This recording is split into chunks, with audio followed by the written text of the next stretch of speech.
कि पॉल्यूशन का, प्रदूषण का कारण केवल पराली नहीं है, केवल किसान नहीं है।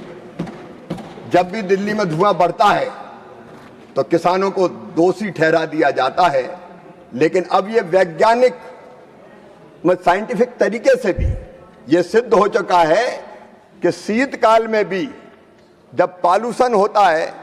एनसीआर में, दिल्ली और उसके आसपास, तो उसमें पराली का योगदान 5% से कभी ज़्यादा नहीं रहा। बाकी जो प्रदूषण होता है वो औद्योगिक इकाइयों के माध्यम से, वाहनों से निकलने वाले धुओं के माध्यम से होता है। लेकिन माननीय सभापति महोदय, कई बार केवल किसानों को बदनाम किया जाता है, लेकिन किसान एकमात्र कारण नहीं है। मैं आपसे ये निवेदन भी करना चाहता हूँ,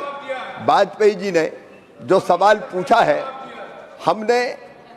पराली ना जले क्योंकि एक प्रदूषण,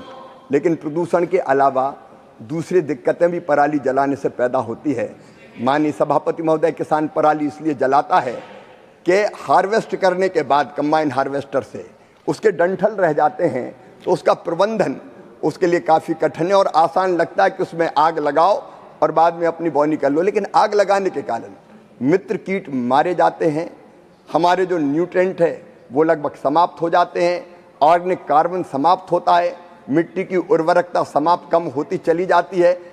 और उसके कारण पॉल्यूशन भी फैलता है। और इसलिए माननीय सभापति महोदय, ये CRM योजना जिसका सम्मानीय वाजपेयी जी ने जिक्र किया, सरकार ने बनाई, और मुझे ये बताती हुई खुशी है कि CRM योजना के अंतर्गत हम किसानों को भी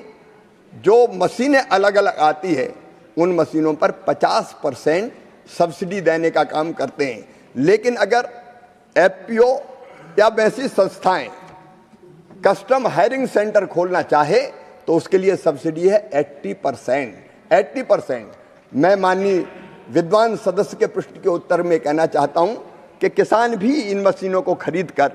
पराली का प्रबंधन कर सकते हैं, और किसान ना खरीदना चाहे, अगर उसको महंगी लगे तो कस्टम हायरिंग सेंटर से वो किराए पर भी इन मशीनों को लेके पराली प्रबंधन का काम कर सकते हैं।